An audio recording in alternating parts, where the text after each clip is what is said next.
Ukraine has reportedly attacked a ship belonging to a NATO member nation, causing damage to the vessel and leaving people injured in the incident.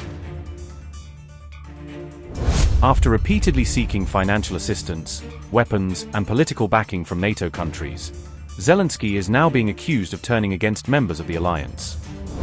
As the NATO member nation's ship allegedly transported food supplies to Russia, Zelensky is being portrayed as reacting strongly to what Kyiv may have seen as a betrayal. Ukraine reportedly used drones to target the ship of a NATO nation, damaging the vessel and injuring 5 people during the attack. Putin appears to have responded swiftly, with Russia launching major bombing strikes on Kyiv and 5 other Ukrainian cities. 5 crew members were reportedly injured after 3 drones struck a cargo ship that was sailing towards Russia with a commercial consignment. According to an RT report published on August 27, the incident took place off Russia's Black Sea coast near the country's maritime waters. The vessel was reportedly owned by a Turkish company and was sailing under Cameroon's flag when it was struck by 3 drones. The drone attack allegedly triggered a fire on board the cargo ship as it sailed near the Russian Black Sea port of Tuapse. The reported strike comes as Ukraine intensifies attacks on shipping linked to Russia, in an apparent effort to increase economic pressure on Moscow. Kyiv has reportedly been carrying out attacks against Russia-linked commercial maritime traffic operating in and around the Black Sea region. The latest vessel reportedly targeted was part of a fleet operated by a shipping company based in the Turkish city of Trabzon. The cargo ship had departed from the Turkish port city of Samsun and was reportedly carrying a shipment of fresh vegetables when it came under attack.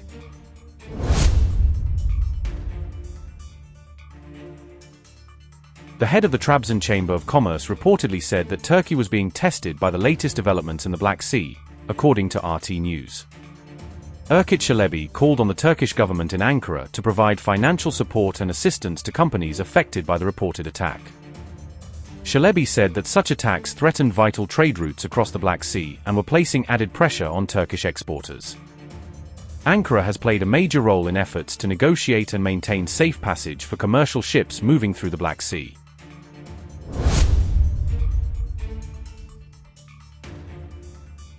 Russian officials had earlier warned Kyiv against carrying out such attacks, while Putin later claimed that Ukraine had opened what he described as Pandora's box through its actions.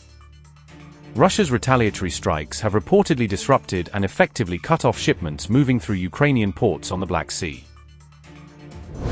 Russian Foreign Minister Sergey Lavrov said, and I quote, "Our Turkish colleagues are once again proposing that some form of agreement be reached so that shipping is not subjected to attacks. Yet it was not us who initiated these hostilities."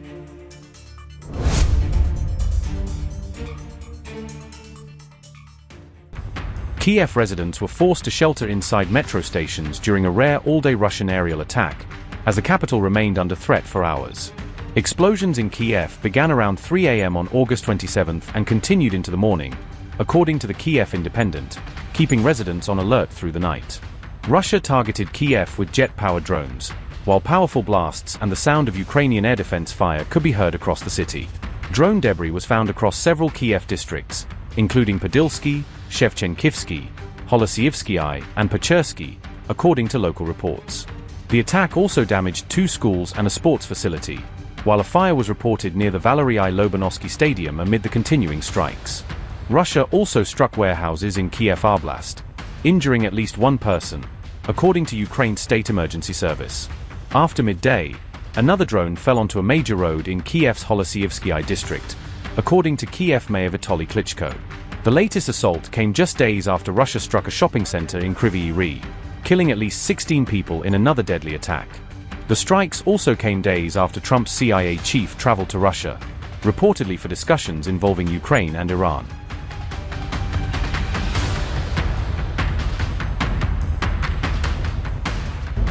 The real purpose behind CIA Director John Ratcliffe's surprise Russia visit appears to have been revealed through U.S. media reports. According to the Wall Street Journal, Trump's intelligence chief traveled to Moscow to warn Russia against launching an attack on any NATO member state. The visit followed U.S. intelligence assessments suggesting that Putin could attempt a limited assault to test NATO's collective resolve. Those assessments indicated that a potential Russian move could come within the next few years, with some concerns focusing on the possibility of escalation as early as this fall. A possible Russian operation could range from a major cyber attack to a small-scale military incursion, rather than an immediate full-scale war with NATO. Reports suggest that any such action could involve one of NATO's Baltic member states, located on Russia's northwestern frontier. Estonia, Latvia, and Lithuania are seen as the most vulnerable potential flashpoints, given their geography, proximity to Russia, and central role in NATO's eastern defenses. Moscow has repeatedly threatened Western governments backing Ukraine, portraying their military assistance to Kyiv as direct involvement in the war. Under NATO's Article 5 principle, an armed attack against one alliance member is considered an attack against every member, meaning a strike on a Baltic state could trigger a collective response. U.S. officials are also reportedly concerned that Western ammunition shortages caused by the Iran war may influence Putin's calculations about NATO's ability to respond quickly.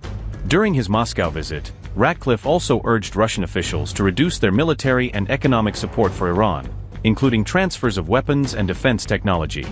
Upgrade your news experience with the all-new HT app. Download now.